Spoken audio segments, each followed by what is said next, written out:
नमस्कार दोस्तों, मैं बीटेक क्लासेस से साइंस एजुकेटर। दोस्तों, आज से मैं साइंस की सीरीज़ डालने जा रहा हूँ, लेक्चर क्लासेस डालने जा रहा हूँ, जो कि वनडे एग्ज़ाम्स के लिए जितने भी गवर्नमेंट एग्ज़ाम हैं, जिसमें जैसे कि यूपी पीएससी हो गया, अपर प्राइमरी हो गया, अपर सीटेट हो गया, एसएससी हो गया, एनटीपीसी हो गया, आरओ हो गया, जहाँ जहाँ भी साइंस के क्वेश्चंस पूछे जाते हैं। बेसिकली हम जानते हैं कि साइंस में 3 सेक्शन होता है, फिजिक्स, केमिस्ट्री एंड बायोलॉजी। तो जहाँ जहाँ भी साइंस के क्वेश्चन पूछे जाते हैं, वहाँ के लिए हम ये वीडियो काफ़ी लाभदायक सिद्ध होगा, काफ़ी काम आएगा।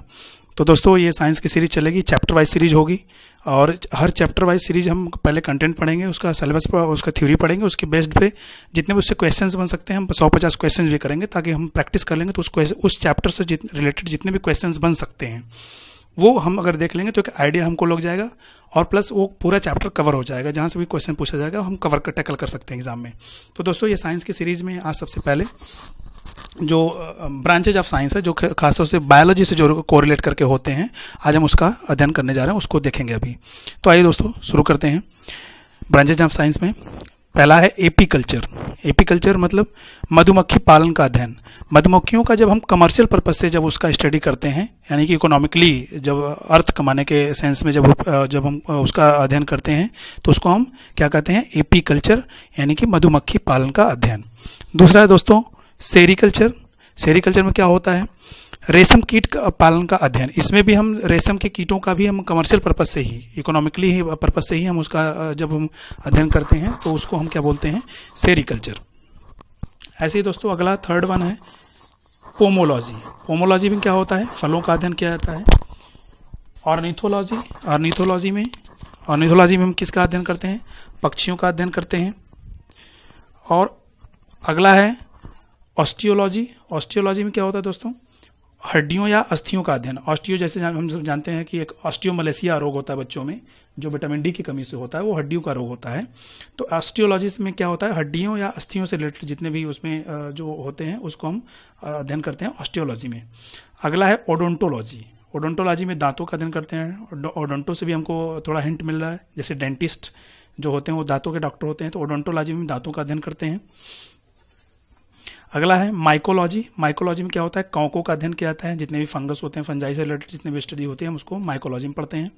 ओलरीकल्चर। ओलरीकल्चर मतलब क्या होता है? सब्जियों का अध्ययन किया जाता है ओलरीकल्चर में। ऐसे एनाटॉमी। एनाटॉमी में क्या होता है? सजीवों के आंतरिक संरचना का अध्ययन। जितने भी लिविंग विंग्स हैं, उनका अगर इंटरनल स्ट्रक्चर के बारे में जब हम स्टडी करते हैं, तो उसको हम किस में करते हैं? एनाटॉमी कहते हैं। उस स्टडी को एनाटॉमी कहते हैं। अगला है ऑफियोलॉजी। ऑफियोलॉजी में हम किसका अध्ययन करते हैं? सांपों का अध्ययन करते हैं। अगला है 12th है 12वें नंबर पे इकोलॉजी। इकोलॉजी में क्या होता है दोस्तों? थोड़ा यहाँ समझने की बात है। सजीवों का पर्यावरण के साथ अध्ययन। अभी हम इकोलॉजी मतलब क्या होता है? अभी हम इन्वायरमेंट मतलब समझते हैं पर्यावरण, लेकिन पर्यावरण तो इन्वायरमेंट और सब्जेक्ट एक हो गया, लेकिन जब हम पर्यावरण का लिविंग विंग के साथ, ऑर्गेनिज्म के साथ कोरिलेट करके, कंबाइन करके जब हम उसका स्टडी करते हैं, तो उसको इकोलॉजी बोलते हैं। इकोलॉजी और इन्वायरमेंट में क्या होता है? केवल नॉन लिविंग होते हैं। लेकिन इकोलॉजी में क्या होता है? जब बेसिकली जो ऑर्गेनिजम्स हैं, जो एनिमल बींग्स हैं, उनका जब हम साथ में स्टडी करते हैं, तो उसको हम इकोलॉजी बोलते हैं। अगला है एंथोलॉजी। फूलों का अध्ययन। नेक्स्ट वन 14th है एस्ट्रोलॉजी। एस्ट्रोलॉजी में नक्षत्रों का अध्ययन या ज्योतिष शास्त्र जिसे बोलते हैं। नेक्स्ट है फाइकोलॉजी। फाइकोलॉजी में दोस्तों क्या करते हैं? शैवालों का अध्ययन किया जाता है। अब अगला देखिएगा, एक फाइकोलॉजी है, अभी हमने ऊपर पढ़ा है माइकोलॉजी। माइकोलॉजी में कवकों का अध्ययन, और फाइकोलॉजी में शैवालों का अध्ययन। फाइकोलॉजी में शैवालों का अध्ययन। तो थोड़ा राइमिंग लग रहा है, माइकोलॉजी और फाइकोलॉजी दोनों के राइमिंग वर्ड हैं, तो ध्यान रखना है कि माइकोलॉजी में कवकों का और फाइकोलॉजी में शैवालों का अध्ययन किया जाता है। नेक्स्ट वन है एस्ट्रोनॉमी। एस्ट्रोनॉमी में क्या होता है? तारों एवं ग्रहों से संबंधित जो होते हैं, उसका अध्ययन करते हैं। अब ये एस्ट्रोलॉजी है, नक्षत्र, जिसमें जो एस्ट्रोनॉट होते हैं, जो स्पेस वगैरह में जाते हैं स्टडी के पर्पज से, उसको एस्ट्रोलॉजर्स बोलते हैं, एस्ट्रोलॉजी। और ये जो एस्ट्रोनॉमी होता है, ये तारों एवं ग्रहों से संबंधित होता है, उसको हम एस्ट्रोनॉमी बोलते हैं। अगला है दोस्तों 17th नंबर पे इक्थियोलॉजी। इक्थियोलॉजी में क्या होता है? मछलियों का अध्ययन किया जाता है इक्थियोलॉजी में। और पीसी कल्चर। पीसी कल्चर में क्या होता है? मत्स्य पालन। अब देखिए, यहाँ मछलियों का अध्ययन और नीचे मत्स्य पालन का अध्ययन। तो अब क्या है, कल्चर जहां लग जाता है उसका इकोनॉमिक पर्पज हो जाता है, कमर्शियल पर्पज हो जाता है। यानी मछलियों का भी हम जब इकोनॉमिक पर्पज यानी कमर्शियल पर्पज से, यानी पैसे रुपए कमाने के पर्पज से, बिजनेस पर्पज से जब हम उसका पालन करते हैं, उसका अध्ययन करते हैं, तो उसको हम पीसी कल्चर बोलते हैं। और इक्थियोलॉजी में क्या होता है, मछलियों को जब हम साइंटिफिक तरीके से वर्ल्ड में कितनी तरह की मछलियां, क्या उनके क्लास है, क्या उनकी जीनस है, और ऑर्डर क्या है, गढ़ क्या है, तो वो हमारा इक्थियोलॉजी कहलाता है। ऐसे एंडोक्राइनोलॉजी में क्या होता है, ग्रंथियों में हार्मोन्स का अध्ययन, और हमारी बॉडी में कितने ग्लैंड्स हैं, वो डक्टलेस ग्लैंड्स हैं कि डक्ट वाली ग्लैंड हैं, हार्मोन्स निकलते हैं, तो हार्मोन्स का क्या इफेक्ट होता है, कैसा होता है, क्या मैकेनिज्म होता है, उसको हम एंडोक्राइनोलॉजी में स्टडी करते हैं। इक्सोबायोलॉजी नेक्स्ट वन, 12 नंबर पे, 20वें नंबर पे। इक्सोबायोलॉजी, अन्य ग्रहों पर जीवन का अध्ययन। एक तो हमारा अपना प्लैनेट है, ऐसे ही रिलेटेड प्लैनेट पे जब किसी और प्लैनेट के बारे में अध्ययन करते हैं तो उसको हम क्या बोलते हैं, इक्सोबायोलॉजी। टैक्सोनॉमी में क्या होता है, जीवों का वर्गीकरण, यानी कि जितने भी ऑर्गेनिजम्स हैं उनका क्लासिफिकेशन जब हम पढ़ते हैं, वर्गीकरण करते हैं, तो हम इसको इक्सोबायोलॉजी में पढ़ते हैं, सॉरी टैक्सोनॉमी में हम जीवों का वर्गीकरण करते हैं। नेक्स्ट वन, 22वां नंबर, फिजियोलॉजी।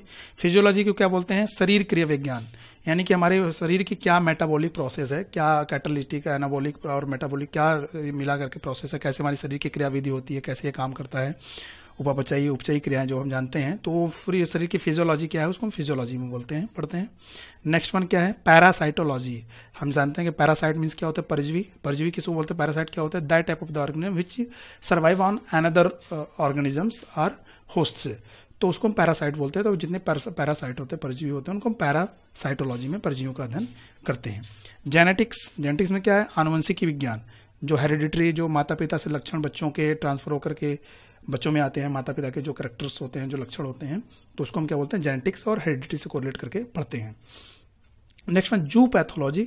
अब देखिए पैथोलॉजी, एक नीचे आप देख रहे हैं पैथोलॉजी मिलेगा आपको, ये पैथोलॉजी है। पैथोलॉजी मतलब क्या होता है, रोग एवं उसका नियंत्रण, और एक जू पैथोलॉजी है। तो पैथोलॉजी में क्या हुआ, रोगों और उसका नियंत्रण कैसे करते हैं उसको पैथोलॉजी में पढ़ते हैं। और जू पैथोलॉजी क्या है, जो जंतुओं से होने वाले जो रोग होते हैं खासतौर से, उसको हम जू पैथोलॉजी बोलते हैं, में उसका अध्ययन करते हैं। ऐसे यहाँ 26 नंबर पे है साइटोलॉजी। साइटोलॉजी में क्या होता है, सेल का अध्ययन, कोशिकाओं से जुड़ी हुई जो जितने भी स्टडी की जाती है उसको हम साइटोलॉजी में पढ़ते हैं। हम सेल को जानते हैं कि cell is the structural and functional unit of life, हम क्लास 10-12 से पढ़ते आ रहे हैं। तो सेल से जितने भी रिलेटेड स्टडी होती है उसको हम साइटोलॉजी में पढ़ते हैं, अध्ययन किया जाता है। एंटमोलॉजी, एंटमोलॉजी क्या होती है, कीटों का अध्ययन, द स्टडी ऑफ इंसेक्ट्स, कीटों के जितने अध्ययन किया था उसको एंटमोलॉजी बोलते हैं, एक वर्ड के लिए। एम्ब्रियोलॉजी, एम्ब्रियोलॉजी में भ्रूण, इसको भ्रूण विज्ञान बोलते हैं। एक ऑर्गेनिज्म जब से वो जाइगोट में कन्वर्ट होता है, यानी मेल फीमेल के जो मिलते हैं स्पोर्स, जब मिल करके अगर प्लांट मिले, एनवेलविंग्स में स्पर्म एंड वोम जब से आपस में फ्यूज करते हैं, जब से वो जाइगोट बनते हैं, और जब तक वो उनकी हैचिंग नहीं हो जाती। हैचिंग मतलब कि अगर एनिमल जो है, ऑर्गेनिज्म, अगर वो जंतु जो है, वीवीपैरस, वीवीपैरस मतलब ऐसे जंतु जो अंडे देने वाले हैं, और ओविपैरस, सॉरी ओविपैरस मतलब जो अंडे देने वाले हैं, और वीवीपैरस मतलब जो बच्चे देने वाले हैं। तो जब तक उनका जन्म नहीं हो जाता है अंडे से बाहर, या बच्चा जब तक नहीं बाहर आता है, बच्चे का जन्म नहीं होता है, तब तक उसको हम एम्ब्रियोलॉजी में पढ़ते हैं, स्टेप बाय स्टेप जो डेवलपमेंट होता है। फॉरेंसिक साइंस क्या होता है, फॉरेंसिक साइंस में हम सभी आप पढ़े हैं, टेलीविजन वगैरह में, मूवी सीरियल में पढ़े हैं कि फॉरेंसिक लैब में गया, फॉरेंसिक लैब में मैटर गया है या जांच के लिए गया है। तो फॉरेंसिक साइंस क्या होती है, scientific knowledge to questions of civil and criminal law. जब हम किसी सिविल या क्रिमिनल लॉ, किसी अपराध के बारे में जब उसका साइंटिफिक नॉलेज करके, उससे क्वेश्चन क्रिएट करके उससे आंसर लेते हैं, उसकी स्टडी करते हैं, तो उसको हम फॉरेंसिक साइंस बोलते हैं। नेक्स्ट है मार्फोलॉजी। मार्फ मीन्स क्या होती है, आकृति। तो मार्फोलॉजी में क्या होता है, आकृति विज्ञान, आउटर स्ट्रक्चर क्या है उस एनिमल विंग्स का, किसी भी एस्पेक्ट का, या तो उसको हम क्या बोलते हैं, मार्फोलॉजी। नेक्स्ट है पैलिएंटोलॉजी। पैलिएंटोलॉजी में क्या होता है, जीवाश्मों का अध्ययन। जीवाश्म सभी जानते हैं, जो फॉसिल्स फ्यूज होते हैं, जो लाखों करोड़ों वर्ष पृथ्वी के नीचे दब गए, समुद्रों के नीचे दब गए, तो ऐसे फॉसिल्स का फॉर्मेशन होता है, जीवाश्म का अध्ययन होता है। तो जीवाश्म का जो अध्ययन हम करते हैं उसको पैलिएंटोलॉजी में पढ़ते हैं। पैलिएंटोबायोलॉजी भी होती है। अगला है ना दोस्तों आज का, और ये लास्ट वन है आज के लिए, माइक्रोबायोलॉजी। माइक्रोबायोलॉजी में क्या होता है, हम सूक्ष्म जीवों का अध्ययन करते हैं। माइक्रोब्स किसे कहते हैं, that type of the organisms which is not visible to our naked eye. Naked eye in the sense, naked eye हम उसे बोलते हैं जब हम किसी चीज को बिना किसी मैग्नीफायर के, बिना किसी एडिशनल लेंस के, या कोई हम अपनी आंखों पे कोई एक और ऐसा हेल्पिंग इंस्ट्रूमेंट लगा करके बिना उसके देखते हैं, तो उसको हम नेकेड आई बोलते हैं, नग्न आंख बोलते हैं। और जब हम उसको किसी और मैग्नीफायर के हेल्प से देखते हैं तो उसको हम क्या बोलते हैं, माइक्रोस्कोपिक या सपोर्टिंग लेंस हो जाता है। तो हम माइक्रोबायोलॉजी में क्या होता है, माइक्रोब्स का अध्ययन करते हैं, सूक्ष्म जीवों का अध्ययन करते हैं जो माइक्रोस्कोपिक होते हैं, जो कि माइक्रोस्कोप से ही देखे जाते हैं। तो दोस्तों आज की ये ब्रांचेज ऑफ साइंस के लिए आज ये लेक्चर एंड होती है। और दोस्तों अभी इसके बाद और भी लेक्चर्स पढ़ेंगे, अब आपको मिलेंगे साइंस से रिलेटेड जितने भी हैं चैप्टर वाइज, और उसको क्वेश्चंस भी करे जाएंगे। और दोस्तों अगर ये आपको कंटेंट अच्छा लगा हो तो आप ज़रूर इसको आप अपनी कमेंट के माध्यम से हमको बताएं। और भी अगर खास तौर से जो भी अगर किसी विशेष टॉपिक पे आप अगर लेक्चर चाहते हैं साइंस से रिलेटेड तो आप ज़रूर मैसेज करें। और दोस्तों आपको कंटेंट पसंद आया तो ज़रूर लाइक करें, शेयर करें और अपने दोस्तों को भी बताएं और चैनल को सब्सक्राइब करें। Thank you.